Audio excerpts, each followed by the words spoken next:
Salut à toi, je suis le Dr C et voici une nouvelle capsule médicale. Aujourd'hui, on revient sur le cœur dont j'ai déjà parlé, mais aujourd'hui on va parler de son anatomie. Le cœur, vous savez, cette pompe incroyable qui, malgré les années qui passent, malgré les blessures subies, permet quand même de faire fonctionner cette incroyable machine qu'est le corps humain. Aujourd'hui, on s'attaque au système d'approvisionnement du cœur, c'est-à-dire les vaisseaux sanguins qui lui permettent lui-même de se nourrir. Car oui, le cœur est capable, comme un grand, de s'envoyer du sang à lui-même.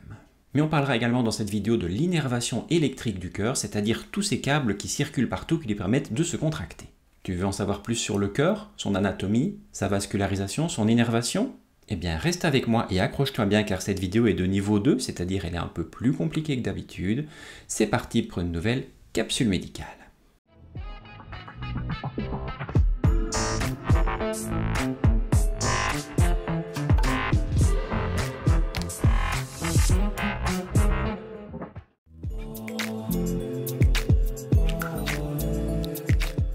Le sang est amené au niveau du tissu cardiaque par seulement deux artères, les artères coronaires. Elles se prénomment ainsi en raison de la forme de couronne qu'elles prennent autour du muscle cardiaque. Les deux artères coronaires débutent juste après la valve aortique, dès la sortie du cœur donc. Et oui, le cœur n'est donc pas vascularisé par le sang qui circule en son sein, mais bien par des vaisseaux sanguins qui le contournent et le traversent. Voyons ça en détail. L'artère coronaire droite émerge du sinus aortique droit, puis descend dans le sillon coronaire. Au bord inférieur du cœur, elle le contourne et se retrouve ainsi du côté du diaphragme, le grand muscle respiratoire de la poitrine. La coronaire droite se divise en trois branches principales. La première, ou branche atriale, irrigue le nœud sino-atrial dont nous parlerons dans la partie sur l'innervation du cœur un peu plus loin dans cette vidéo. La deuxième branche, ou branche marginale droite, irrigue le ventricule droit et court le long de sa paroi jusqu'à l'apex du cœur. Enfin, une troisième branche vascularise le nœud auriculo-ventriculaire avant de former la branche interventriculaire postérieure qui sillonne entre les deux ventricules à l'arrière du cœur.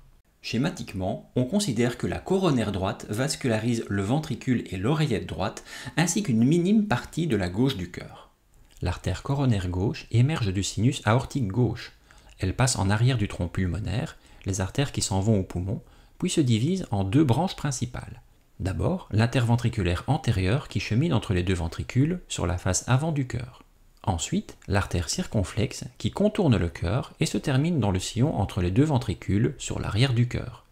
Au passage, elle donne également une branche marginale qui irrigue le ventricule gauche.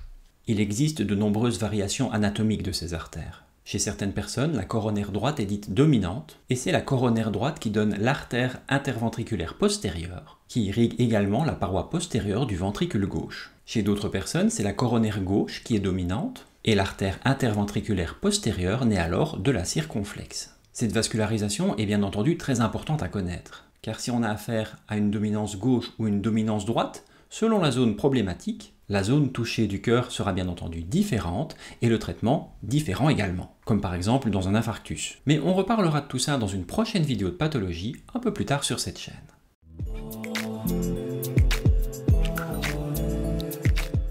Les veines du cœur, qui récupèrent le sang qui est venu oxygéner le muscle cardiaque, se réunissent au niveau du sinus coronaire. Celui-ci chemine sur la face postérieure du cœur, entre les ventricules et les oreillettes. Le sinus coronaire reçoit du sang de 4 veines principales. La grande veine cardiaque, ou veine interventriculaire antérieure, qui débute au niveau de l'apex cardiaque et chemine sur la paroi entre les deux ventricules. Elle rejoint alors le trajet de l'artère circonflexe, en contournant donc le cœur par la gauche, et se jette dans le sinus coronaire en arrière du cœur. La veine cardiaque moyenne, ou veine interventriculaire postérieure, débute également au niveau de l'apex du cœur, mais cette fois, elle remonte dans le sillon interventriculaire postérieur, à l'arrière du cœur donc, vers le sinus coronaire. La petite veine cardiaque débute entre l'oreillette et le ventricule droit. Elle contourne le cœur par la droite pour se jeter dans le sinus coronaire. Elle présente globalement le même trajet que l'artère coronaire droite. Enfin, la veine cardiaque postérieure chemine le long de la face postérieure du ventricule gauche, puis se jette soit directement dans le sinus coronaire, soit dans la grande veine cardiaque qui passe à proximité. Il peut exister également des petites veines sur la face avant du ventricule droit, qui se nomment sans surprise veine antérieure du ventricule droit, et qui se drainent directement dans l'oreillette droite. Le sinus coronaire enfin se jette directement au niveau de l'oreillette droite, et le sang reprend alors son trajet habituel avec un nouveau passage au niveau de la circulation pulmonaire.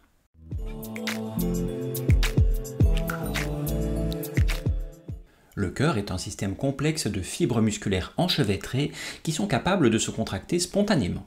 En effet, on ne décide pas de faire battre son cœur, il se contracte tout seul, et heureusement d'ailleurs. Il existe au niveau du cœur un grand système électrique dans lequel le courant ne peut circuler que dans un sens et qui permet de coordonner la contraction des différentes fibres musculaires. Une action coordonnée des fibres musculaires est en effet nécessaire pour coordonner l'action du cœur et envoyer le sang efficacement dans les vaisseaux sanguins.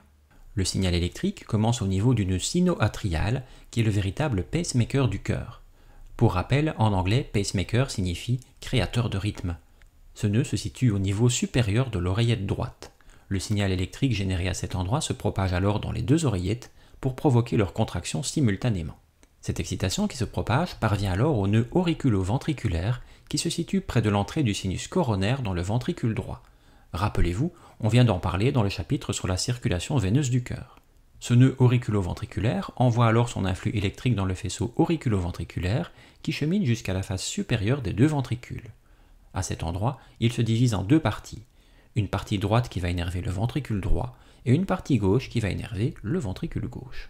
Il est absolument primordial que le courant électrique qui circule dans les fibres nerveuses circule de la même façon sur le cœur gauche et le cœur droit. Les deux ventricules doivent en effet se contracter de façon simultanée pour favoriser la circulation sanguine. Dans le ventricule droit, les fibres électriques circulent vers la pointe du cœur, le long du septum interventriculaire, c'est-à-dire le tissu qui sépare les deux ventricules. Arrivées au muscle papillaire, les fibres nerveuses deviennent plus profondes et forment le réseau des fibres de Purkinje, qui sont des fibres qui se distribuent à l'ensemble du ventricule droit pour assurer une contraction correcte et efficace de celui-ci. Dans le ventricule gauche, les fibres empruntent le même chemin, c'est-à-dire en direction de l'apex du cœur, le long du septum interventriculaire. Sur son trajet, les fibres donnent également naissance au réseau des fibres de Purkinje qui vont permettre une contraction coordonnée du ventricule gauche. La perte ou la modification du schéma électrique du cœur peut parfois provoquer de nombreuses maladies. Ces pathologies sont parfois importantes et si le sujet vous intéresse, n'hésitez pas à me le suggérer ici en dessous et je ferai une vidéo dédiée sur le sujet.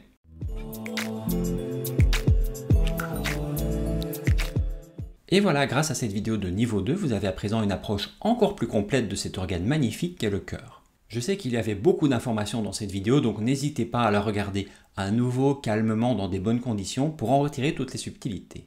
Les réseaux vasculaires et électriques du cœur ont une importance primordiale au cours de la vie, et la moindre altération de leur fonction peut provoquer des problèmes de santé importants. Au hasard, on peut citer l'infarctus du myocarde, les blocs de branches, les pontages, etc. Si ça vous intéresse, d'autres vidéos suivront prochainement où j'aborderai plus spécifiquement les pathologies liées au cœur. Restez branchés sur la chaîne pour en savoir plus très bientôt. Si grâce à cette vidéo vous avez appris quelque chose ou si cette vidéo vous a donné l'envie d'en apprendre un peu plus ou de voir les autres vidéos de la chaîne, eh bien ma mission est remplie pour aujourd'hui. N'hésitez pas comme d'habitude à partager cette vidéo, à me laisser un pouce bleu, à me laisser un commentaire positif ou négatif, je prends tant que c'est intéressant. Et bien entendu, le plus important, à vous abonner à la chaîne, c'est super important pour me permettre de continuer de la développer. C'est fait ? Allez, prenez soin de vous. Moi, je retourne à mon travail. Salut, à très bientôt pour une prochaine capsule médicale. Bye.